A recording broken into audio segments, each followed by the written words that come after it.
നൂറ് തികഞ്ഞ മുത്തശ്ശി തന്റെ പേരക്കിടാങ്ങളുടെ കളിയിലും ചിരിയിലും ഇന്നും ലയിച്ചിരിക്കുകയാണ്. വളപ്പൊട്ടിന്റെ പൊട്ടിച്ചിരിയും പൊട്ടിയ പെൻസിലിന്റെ വേദനയും മുത്തശ്ശി ഇന്നും അറിയുന്നു.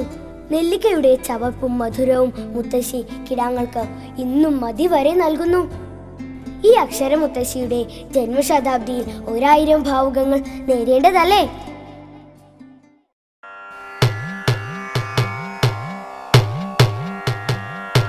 No